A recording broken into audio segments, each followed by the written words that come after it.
Good evening from the White House. I'm Kelly Wright. Thanks for joining us this hour from the nation's capital in Washington, D.C. And I do sincerely hope that wherever you are, that you're safe and well, taking care of yourself and your family in the midst of this COVID-19 pandemic. My opening observations, I'll get right to it. We must continue to fight the fight against this coronavirus. We're all in this together. You'll recall that it was about a week ago that the President of the United States changed course in stating that we are in fact facing this pandemic and that things would likely get worse before getting better. Now, because of that, we must continue to arm ourselves with knowledge about how we deal with this to mitigate and flatten the curve of this coronavirus. If we fail to do that, this pandemic will only grow worse and we may see more deaths as a result of our failure to act. So my point is, in observing this, obey everything that we're trying to do. Social distance ourselves, wear a mask, don't politicize it, wear it, and take care of yourself and each other. And those are my opening observations. So tonight, we talk to the nation's doctor, Surgeon General Jerome Adams, about what's going on and how the White House and how he himself personally views this pandemic. Surgeon General, thank you for being on the show tonight. And I indeed want to ask you first, how are we doing in this global pandemic? How are we responding to it effectively in such a way that we can mitigate the virus and stop it before it does more damage? Well, a great question, and the first thing I'll say is that we are not where we want to be. We're seeing increasing case counts all across the country, particularly in the South and Southwest. We need to understand the urgency of the situation in front of us right now. But we also need to understand that while that is true, it is also true we are in a much better position to respond than what we were in February and in March. We have more knowledge about who's at risk. We know that people of color, people with certain medical conditions are at higher risk. We know that the older people in our society are at higher risk. We have better treatments. Remdesivir, steroids are resulting in a much decreased fatality rate, and they're also resulting in a decreased hospitalization rate in our country. We've got more availability of personal protective equipment, and we just passed 50 million tests. But I want everyone to understand that we can't test or treat our way out of this problem if we have runaway demand. And so it's important that we do what we can to prevent disease. And that's why I have my face covering. And I want everyone to understand that I'm wearing this to model good behavior. I'm going to take it off now because you and I are 6 feet apart from one another. But we need everyone to understand we have the tools to actually stop the spread of this disease. Wash your hands, watch your distance, and wear a face covering. And if we do that, then in just 2 to 3 weeks, there's every reason to believe that we can level off the increases and start to see them come back down. So as you know, the African American community is disproportionately and adversely impacted by this COVID-19, along with the Latinx and of course the Native Americans. How do you mitigate this virus in those communities of color? Well, thank you for that question, because I don't think we're still talking about this issue enough. We know that black and brown people are disproportionately hard hit by COVID-19, and the first thing we have to do is acknowledge that these health disparities exist. One of the things we're doing from a federal perspective is making it mandatory that people report data based on race and ethnicity so that we can better quantitate who's being hard hit. We're directing testing to hard hit communities. Over 70% of our community-based testing sites that are supported by the federal government are in socially vulnerable communities, communities of color, communities where you see concentrated poverty, communities where we know people are most at risk. And then we're working to engage with those communities, because we know historically there's a lack of trust, particularly with government. And so we're reaching out to faith leaders, we're reaching out to HBCUs, or historically black colleges and universities. I just got off of a webinar with the Wind River tribe in Wyoming, talking about the challenges that our Native American and Alaska Native brothers and sisters are facing. We need to show them, there's a saying I love, people need to know that you care before they care what you know. And part of what I'm doing, in addition to trying to make sure we're keeping track of the data and the science on this incredibly tricky disease, is getting out there and showing people that we care, that we acknowledge what's going on to them. One other final point that I'd make on that topic that's critically important is that we need to address what I call the social determinants of health. We need to understand that the things we're telling people to do, not everyone has an equal opportunity to be able to do these things. 1 in 5 blacks, 1 in 6 Hispanics has an opportunity to telework. Yet we know being able to telework decreases your chance of getting the virus. People of color disproportionately use public transportation. That's a venue where we know the virus thrives. There are certain things that people just can't do, and we need to give everyone the opportunity to make healthy decisions. And if we do that, then we know in most cases people will make healthier decisions. And not to mention, to add to your point, these are communities by and large that are in congested areas. It's hard for them to maneuver around, and they're exposing themselves to the virus. What's your suggestion or advice to them? You talked about wearing the mask, social distancing. Kind of hard to do when you live in a multi-generational family household and you're crammed against neighbors to your left and to your right. Well, one of the things I would say is that particularly in communities where social distancing, maintaining 6 feet is difficult, it is all the more important that we wash our hands frequently and we wear face coverings, because those are things that we can do to prevent the spread of disease in concentrated settings. And then I would just also say to folks, and I know this may seem inappropriate or odd for me from my position to say this, but it's important that you talk to your legislators, to your community leaders, that you advocate for policies that will promote equal access to safe and affordable housing, to transportation, to childcare, to a living wage, because all these things impact your ability to make healthy decisions about how you're going to live your life.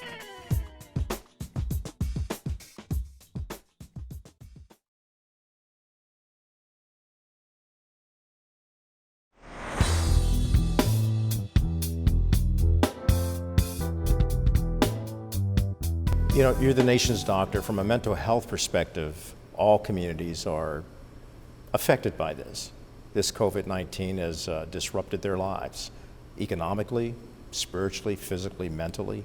What's your suggestion or your advice to those going through the most difficult times of these unprecedented times on how to stay focused on getting through this? Well, I'll start off by telling you my concern. And my concern is that we haven't paid enough attention to mental health issues in general in this society, even pre-COVID. And we've seen the ramifications of that. We saw increasing rates of suicide, increasing rates of substance use disorder, 2 of the top leading causes of death pre-COVID.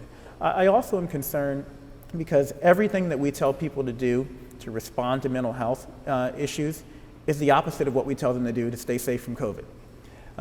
We really are worried about the social disconnection and the disconnection from services and support that we know augments people's mental health that's occurring as a result of COVID-19. So I would tell people a couple of things. I would tell them to be aware of the fact that we are increasing telehealth services. Less than 10,000 telehealth visits per week pre-COVID. Now we are well over 1 million telehealth visits per week as a nation. That is an option for people to be able to access services. I would tell them to do simple things like reach out to your loved ones. Give them a call, give them a text, use your phone and FaceTime them. That little bit of interaction can be all the difference between whether or not someone makes a choice to try to take their life or to misuse substances. Make sure you're taking care of yourself. And so exercise, pray, or just meditate. Mindfulness is critically important. I think now, especially more than ever, it's important that we think about all the things that we can do to maintain our centeredness, making sure you're eating right, making sure you're avoiding misuse of substances like tobacco and alcohol. Those are things we all can do and should do to make sure we can stay mentally and emotionally healthy as we fight this incredibly contagious disease. You said something very key in there, and that was to pray and to meditate and get exercise. So you're looking at a whole person approach, mind, body, spirit. From a faith-based perspective, with so many churches and synagogues and mosques being closed, places of faith, it's still important to zero in on that, is it not? Absolutely. You can't be healthy in body if you're not healthy in mind and spirit. And unfortunately, I say a long time ago, we cut the head off from the rest of the body. We said if it happens from here down, your primary care provider will see you for it now. but if it happens from here up, we're not going to focus on it. One of my goals as Surgeon General has really been to increase that connectivity and to highlight programs where we're incorporating all these things into a single setting. And a community that does that really well is the Native American community. I love visiting clinics on reservations because they don't just look at one aspect. Another thing that I enjoy doing is visiting faith communities, and I have meetings weekly with faith leaders, and really what I want to say to them is thank you. Thank you for innovating so that you can keep people connected at a difficult time. People are doing online worship. They're doing drive-through churches. They're calling their congregants. They're making sure. They were some of the first groups to say, look, if you're going to come in person, you better wear a mask, or else you're not going to step in through this door. And they're normalizing these public health behaviors that will help keep us safe, because we know that's how we all get through these tough times. You have meant a lot to so many Americans who have watched you. You've been endearing with them in terms of dancing with your daughters on TikTok. But to a lot of young black boys and girls, you have emerged as someone that they can emulate. What does that mean to you to know that you have this vital role of inspiration in their lives? Well, I grew up poor, obviously a person of color. I had severe asthma growing up and was in the hospital a lot. And when I became a physician, I made it my goal to speak for and to speak to those people who never believed they could be a doctor. Some of them never believed they could even go to college. And almost none of them believed they could ever be Surgeon General of the United States. It's why, even in the midst of all the craziness, I still feel blessed to be in this role, because I am a man of faith, and I believe God puts you not necessarily where you're going to be comfortable, but where you need to be.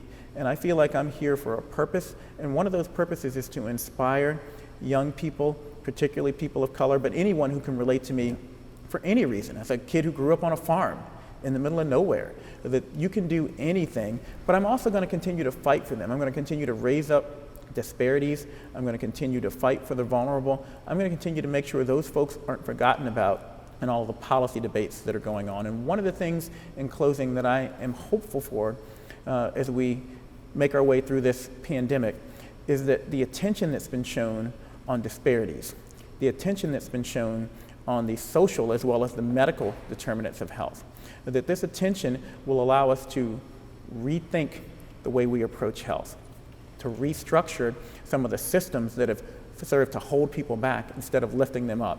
And that 5, 10, 20 years from now, we maybe look back on this time, certainly still recognizing it as a tragedy, but also looking at it as a time when we finally changed opportunities for everyone out there so that everyone has an equal opportunity for health. Surgeon General Jerome Adams, thank you for being on the show. My pleasure. Appreciate having you. Thank you. It's always a pleasure talking with you. Don't be a stranger. Okay.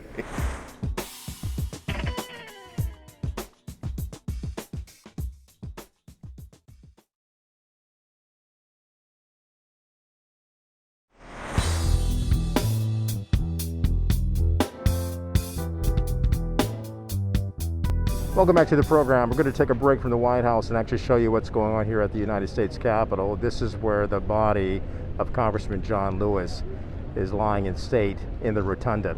He is the first black leader to have had this happen for him as a member of Congress, but also as a leader in the civil rights struggle. He talked about making good trouble. He was courageous. And thousands of people have come out to pay tribute to him. There are people from all nationalities and all races echoing his sentiment for trying to create a beloved community. If you take a look around with me here, I'll walk through and show you the number of people who are out here late tonight on a hot, sweltering night here in the nation's capital. But you can see that they're here and they're taking pictures with a photo of the legendary congressman. And just over my shoulder here, you can see the long line of people behind me who have come here to actually pay tribute and their last respects to Congressman John Lewis. And as I stated before, they're from every background. And it's all because of that man's courage. and his courage continues to live in each and every one of us, and his legacy continues to build that beloved community. I remember he spoke at our AHA annual meeting and was really very inspiring, but he was very inspiring to start with.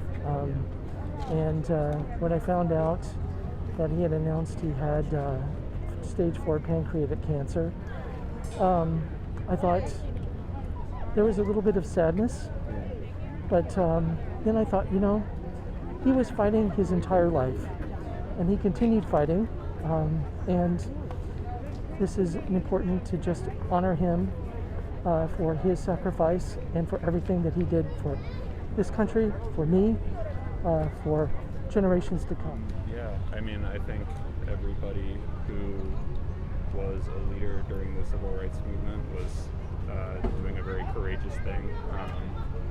I think the things they were fighting for were a lot less popular, especially back then. I think it took a lot of courage. So I think they are inspiring to a lot of people who are trying to still create change today.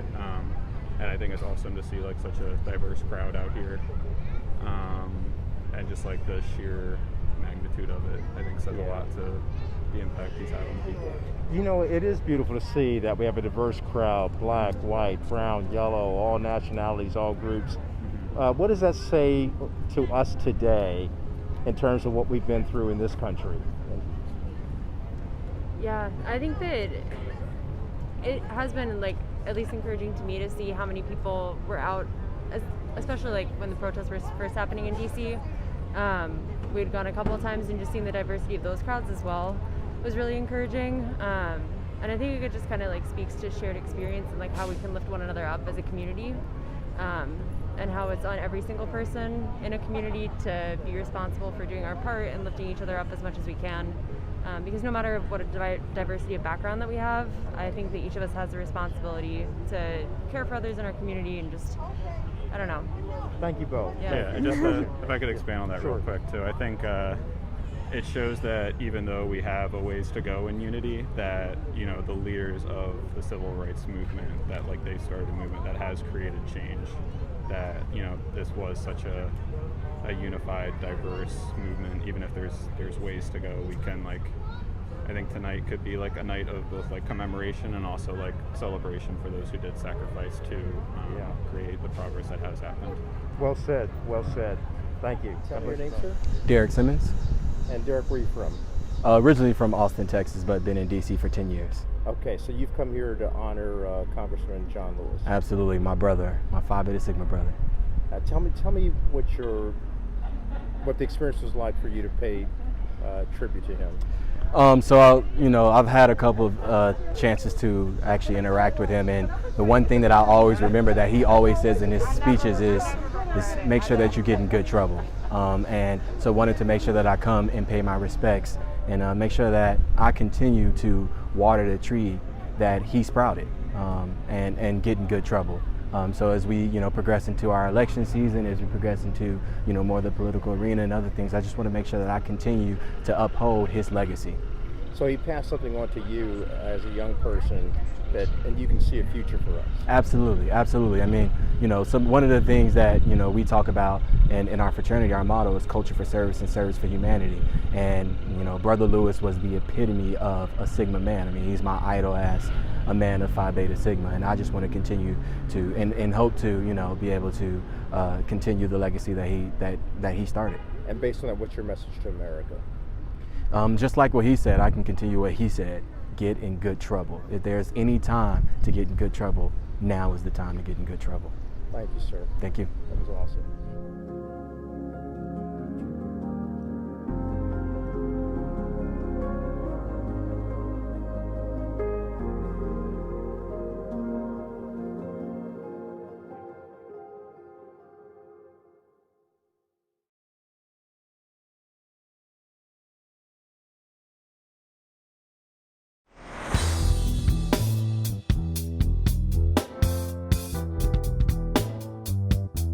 Welcome back to the program.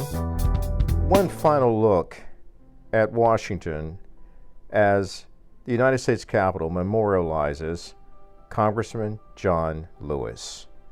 People from miles around have come to see his flag-draped coffin at the top of the steps of the Capitol Rotunda. John Lewis said, "You must be bold, brave, and courageous and find a way to get in the way." My name is Bruce Griggs. I'm here for a tribute to my hero. Not only is he my hero, he's my mentor and my friend. I met Congressman Lewis probably about 25 years ago in Atlanta, Georgia. I was referred to him by Senator Horace Tate. He started coming to our overnight rites of passage programs initially, and he was having such a good time that it eventually ended up that we started a summer camp, and Congressman Lewis invited the boys in our summer camp up here to D.C. to his office every year from the Bowen Homes housing projects. He made sure that we got money for that program, and the relationship went from him being a sponsor and a mentor to being a friend. So he and I had a quote we used to always say, "The more you know, the more you owe." I had to drive up here. Yeah. I know what he's done, not only for me, but what he's done for blacks in America, not just blacks in America, people in America. So I owe this to him. So I don't feel bad because my leg is bothering me and it's hot. None of that's bothering me, but I want to get as many signatures as we can possible, because we're going to try to give him a tribute and make sure that this is in the Smithsonian when he made sure open. So you'll present this to the Smithsonian? Yes, we're going to present this to the Smithsonian. I talked to the family in Troy, and we're trying to get as many signatures as we can here. I'm leaving at 2 o'clock in the morning for Atlanta so I can be at the Capitol in Atlanta Wednesday. So I'm claiming it's going to happen. So you want to be there on Thursday for the... I'll be there. You'll see this card Thursday with me somewhere around it, but hopefully by then it'll be full of signatures. What can we take away from the life of your friend John Lewis? I think the one of the greatest things that he contributed to this society was the right to vote. That touched everybody. He's been fighting all his life. He grew up in a small southern town where separatism and racism was just that was natural, and it was funny that they honored him in Troy, Alabama, at Troy University, and that's the same place that he got in good trouble with Dr. King. That's how he ended up meeting Dr. King. He told me. He said because they would not allow him to go to Troy University because he was black, he went and complained to Dr. King, and that started a relationship that ended up on the Capitol steps. Wow. So God is so good. I don't feel bad about the congressman. I don't even feel bad about him passing.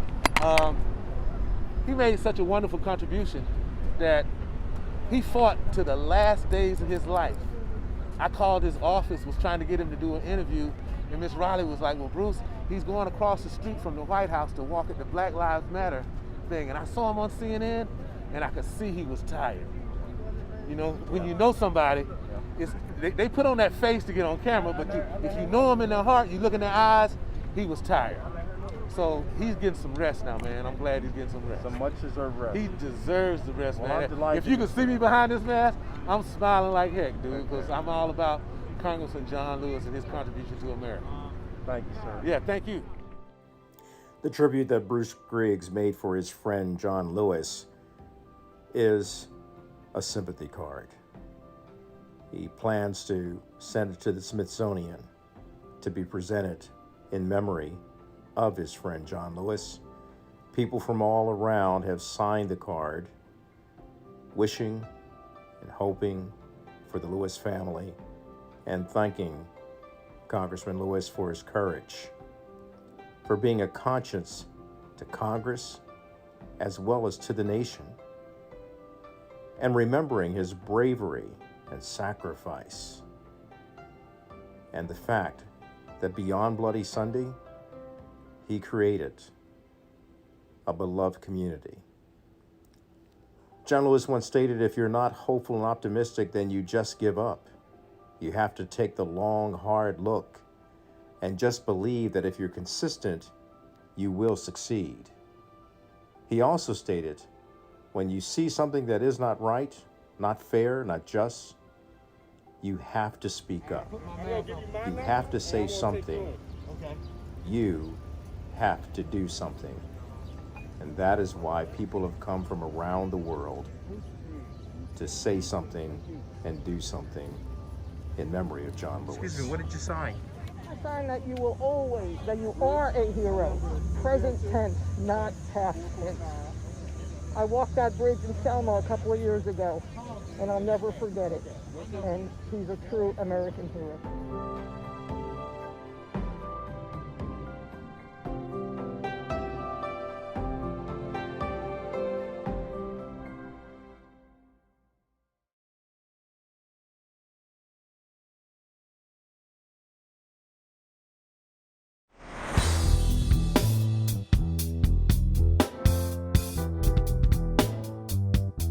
So welcome back to the program. One of my favorite parts of the show is called Strengthening the Family.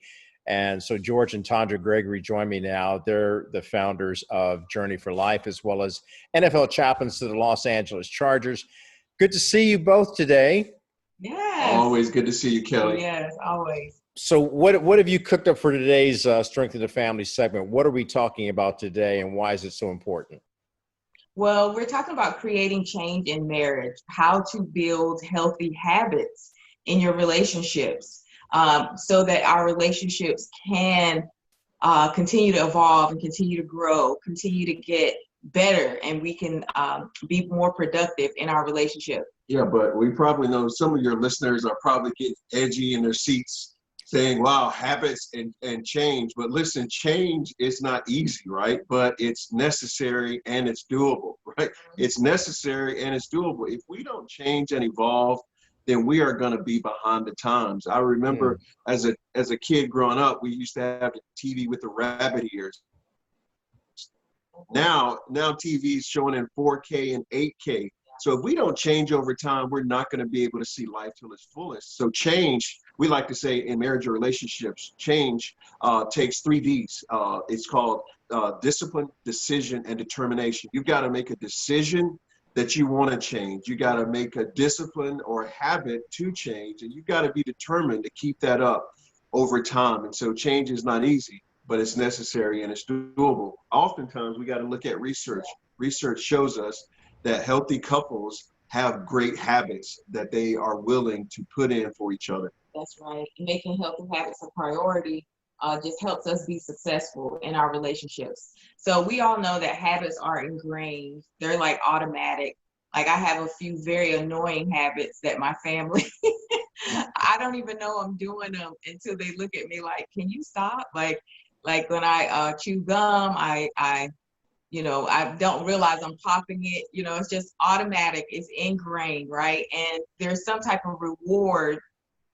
So it's about the repetition and the reward that's connected that makes it reinforced, and it becomes that ingrained habit.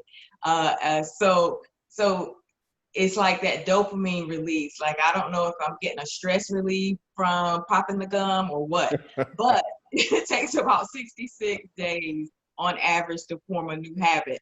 And so it takes that much effort to learn a healthy habit as well. So habits can be selfish, right? Yes. They could be fulfilling and enjoyable to us, but they could also be harmful, harmful to our relationships, such as flirting or porn and things like that. Right. It's really like sometimes we do personal things, like I might have a bad habit or a habit, and I might enjoy that habit, but if it affects my relationship with my wife, then I've got to really check that habit, right? And so what we try to do with couples as we're relationship coaches, we try to give couples a plan, right? An action plan, right? And I've heard you say many times, Kelly, what you like about us is we give action items or practical steps. And so what we want to encourage your listeners is over the next 7 days, create a few habits, right? We call one of those habits, we call it love sync, right? So we know sometimes you have to cut your computer off and on. We just had to do that.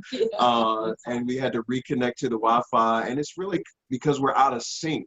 And sometimes in our relationship, let's face it, we get out of sync. And so what we want to challenge your listeners is for the next 7 days, for 1 minute, resync with your partner or your spouse by just a simple embrace and hug. No talking, just simply hold each other, look at each other in your eyes, and just let your chemistry resync itself. Many couples have lost that art because they're so busy. Yeah, yeah. And these are just healthy habits that we want to ingrain into our marriages, right? Just being in sync and being to bond, right? So yeah, so love syncing is letting the oxytocin release from your brain and help you connect as a couple every day. Making that a habit is good for your marriage. Yeah, and that kind of change, when you allow the love sync to take place, it allows you to look at each other and say, you know what? You're not bad. I really do like you. Exactly. We That's right. sometimes need, yeah. That's right. Exactly. Listen, during this quarantine, right, many of us around the country, especially in California, we're still very much connected to our homes, but we're still can get on each other's nerves a lot. And so we create new habits. Even in COVID-19, you've got to create new habits because we could all be sort of in that cycle. Another thing that we suggest over the next 7 days is look for ways to fill each other's love tank. That's right. That's right. Express gratitude every day. There should always be 3 words that you are generously doing, which are thank you, appreciate, and grateful. It should be filling in the blank. Thank you for. Right. I appreciate you because. I am so grateful because, right? So those are just 3 phrases that we need to have generously generating in our relationships during this time. I like that. Do it every day as well. And you really, what that suggests to me is that you're learning how to be courteous towards each other. And being courteous goes a very long way because that means you're respectful, you're taking time out, and you're changing your habit from criticizing each other to one of lifting each other up. And certainly there's enough attacking the family in this coronavirus pandemic. So I appreciate you guys giving us some great insights and practical steps that we can take to improve our marriages and our families, because that's so vital. So much is coming at families all throughout America, in particular the Black family, because of the disparities. But we can do that if we learn how to change our habits and take on a habitude, an attitude of gratitude. How about that? Okay. All right. You're good. George and Tandra Gregory, love you guys. Thanks for being on the program to help us strengthen the family. We'll see you Wednesday. Yes. All right. See you Wednesday. God bless you. All right. We'll be back with more after this.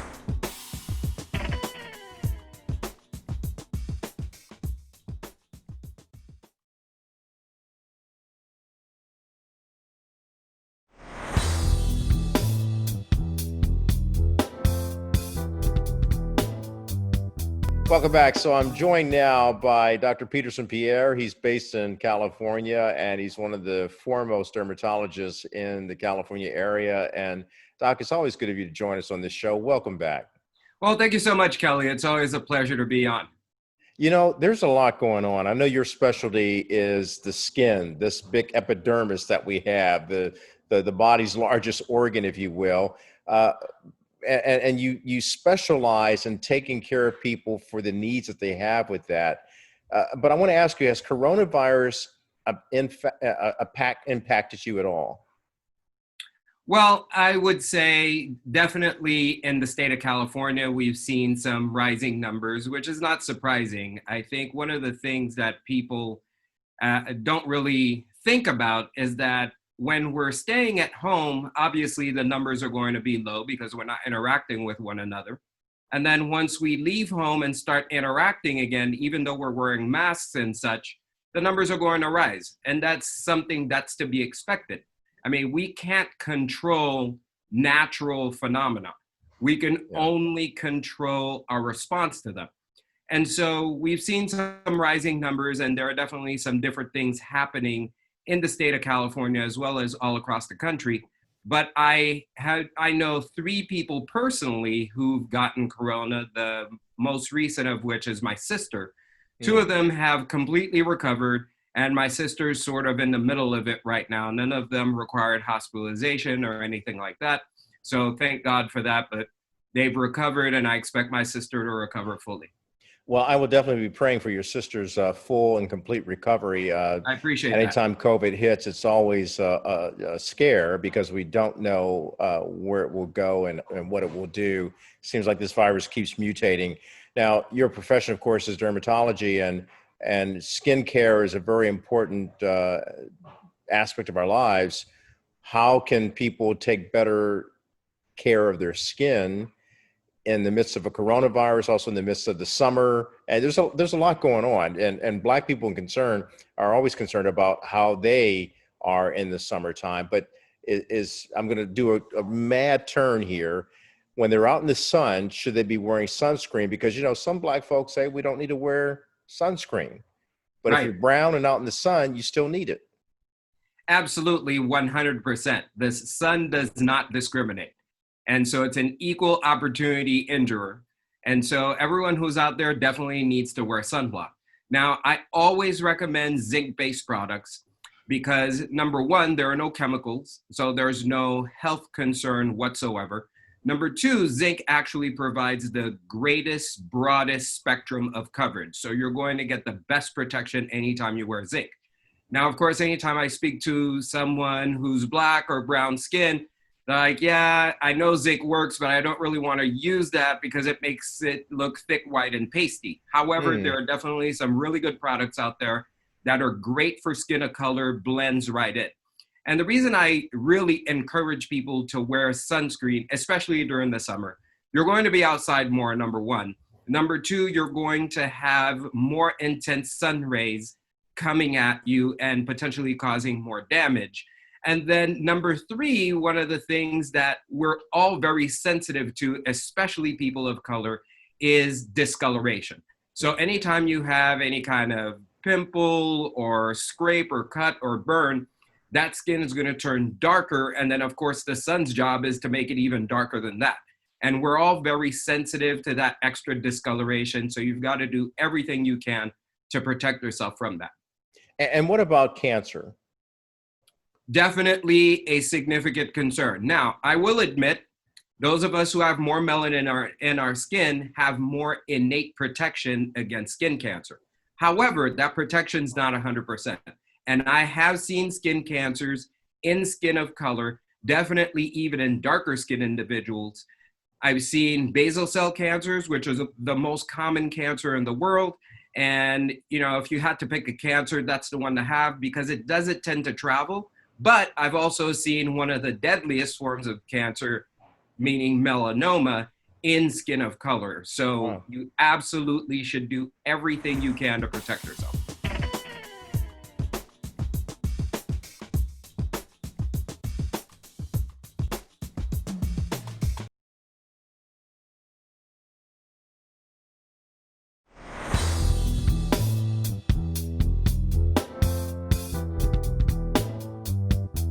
And to me, that comes as a surprise for all the top reasons you just mentioned, that many Black Americans are not susceptible to skin cancer because of the amount of melanin in our skin.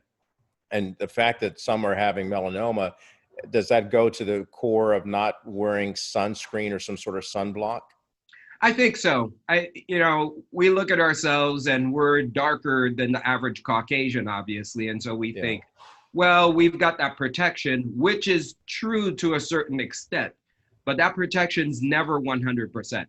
And so there are things that you can do and there are things you can't do. For instance, you can't control the genetic makeup that you have. However, you can control the amount of sun exposure you get and the type of protection that you use when you are outside in the sun. I never tell patients not to go outside. To me, that's completely unrealistic, especially living in Southern California. You should go out, enjoy your life, have a great time, but take the necessary precautions. That's so true. And right, you got to go outside in Southern California.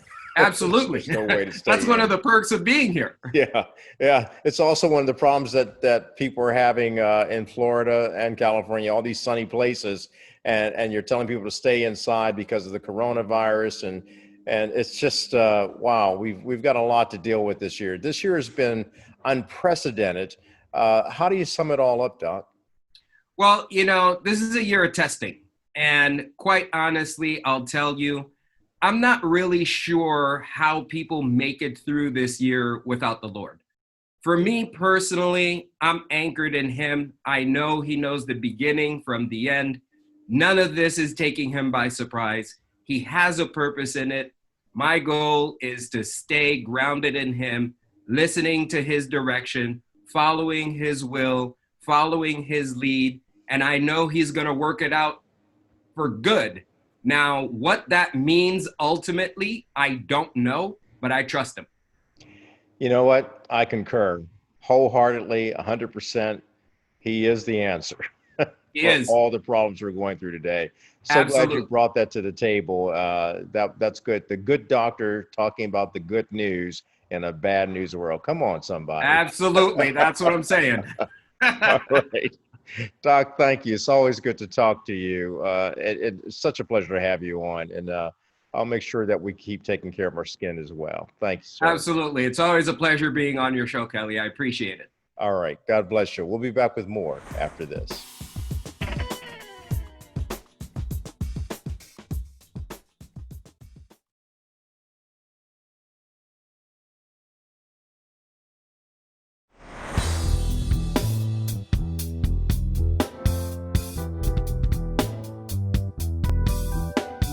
Welcome back, and thanks for joining me this hour, and I do appreciate you for watching and taking valuable time out of your schedule to be a part of this program.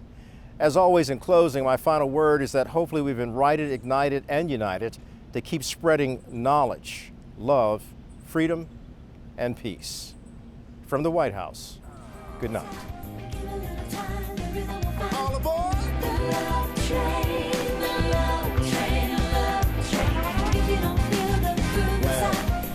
Come on, all aboard. Let me break it down for you like this. The rhythm of love is easy to find if you're listening. The color of light isn't red, black, or white, but it's crimson. We all bleed the same. If you don't feel the groove, it's alright. Just give it time, give it time. Come on, y'all. Get on board. Mankind won't survive if our hearts beat inside a hateful rhythm. You see, love isn't bought, but comes with a price of forgiveness, and we all bleed the same. Yeah. If you don't feel it now, just wait. It's coming on, the love train. Just give it time, give it time. Get on board.